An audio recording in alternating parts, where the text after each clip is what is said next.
Hey guys, Hannah's here. Just wanted to check in today and I wanted to go over some things with the Soldier and Family Readiness Group that is also called the SFRG that I've been talking about.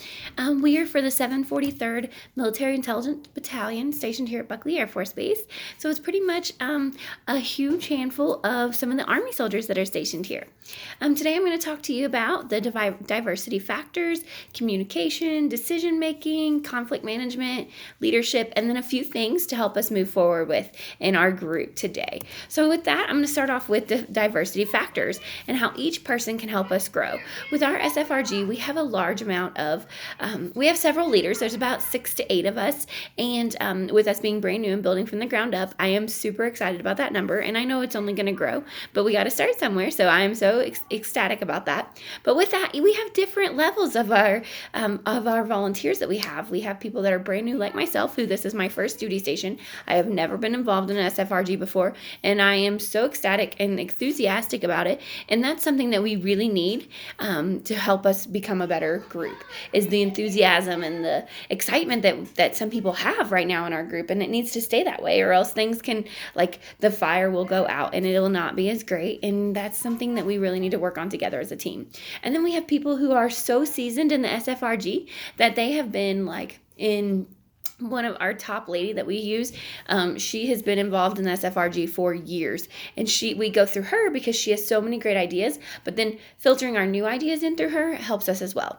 But something that I read on Insider, it says, is everyone in the meeting talks at roughly the same amount, the team is much more likely to succeed. So with that, when we're going over with each of these diversities of how long that people have been in the SFRG with their ideas, and then we have the new people with their brand new ideas, like I have things that maybe they never thought of before, and taking those and joining them together with the other ideas, when we all brainstorm about the same amount of time, it's going to make for an amazing group. So using that to help us become a better team is something that we all need and we will grow from.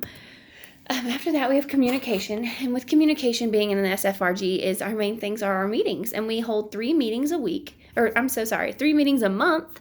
It's the Thursday. It used to be the first Tuesday, first, second, and fourth Tuesday of the month. And now it's the first, second, and fourth Thursday of the month. And we take these meetings, and at each meeting we have different people involved in these meetings.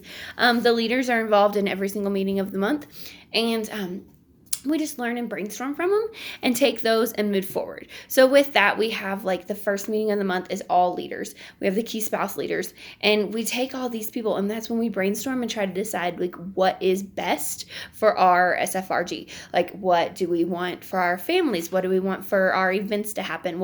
How can we prevent things getting canceled because of COVID? And how can we come up with fundraisers? And what's the best way to filter these fundraisers through our community so that they all know, and even to let our soldiers know that we are here, that we do have a Army Family Readiness Group for the Army soldiers stationed here at Buckley, and that they're not alone, even if we are just on an Air Force base, that they don't have to be, they can be 100% involved in the Air Force SFRG if they would like, but this is just something that we want to offer to our soldiers as well, just so that they know, like, because things are different with each group. There's different ranks, there's different, well, not ranks, but different, like, you call people differently, and just a lot of different things involved in that. So taking that together and just brainstorming it all together into these meetings is what helps it really maintain our communication the best. Murray once said, not every idea a person may hold is created equal, yet every person is created equal. And there holds so much truth into that. Taking each person, they may come up with an idea, and just because their idea gets tweaked a little bit doesn't mean that they're not equal or important to us. It's just, that's what the individuality of the team, it makes each person even more, not dependable, but even more, such a big attribute to us. So that's something with communication that I wanted to speak about. Next, I'm talking about decision making and how I spoke about how we have those different meetings each month. The very first meeting, like I said, is for just the key spouses and their leaders. The leaders are the ones that get the ball rolling. We're going to get things going, and we have to know all of the rules from the base and like from the base commander. We one right now is you can't be around more than 50 people in one area at a time. And even if you're outside, which seems so crazy, but when you're trying to do activities, and like especially with Halloween and like trunk or treat or going trick or treating, like that he just announced Wednesday, there's absolutely no trick or treating on base whatsoever. And like that's really sad for our community, because like some things, like that's what the kids really look forward to, and things have been so crazy lately. Like we're not even in school yet, our kids have been doing online learning and it has been insane. But we just got to take each little conflict that we have and drive it to making our decisions better, so that we can make better decisions and be able to still be involved, just in ways that are acceptable with COVID and everything that's been handed to us this year. So on top of being brand new, trying to meet new people, get volunteers, have no money in our account to raise money so that we can have money in our account, and now COVID restrictions. But hey, that's what makes the team amazing, right? We are going to grow and be so strong because we have overcome all of these obstacles that have been handed to us. But I know that our team's going to be amazing, and we're going to move forward with that. Next is the conflict management, and I spoke a little bit about that on my last one. So having each person involved, there will be some conflicts, and not everyone's going to agree 100% on everything. Like say someone may want to have we talked about doing a drive-through trick-or-treat, or we've talked about having the trunk-or-treat where the kids get out and walk through us and they come to us at our cars. Having all of these different ideas, we can take little bits and pieces of each one and build them up into one big thing and make it amazing, but still within all of the guidelines that we have and the restrictions that we have. So with that, Lynn Sinoni once said, when it comes to building a truly cohesive team, there's no way to avoid being uncomfortable. With all conflicts, with all confrontation, there will be uncomfortable moments. And that's how we grow. And each person can just...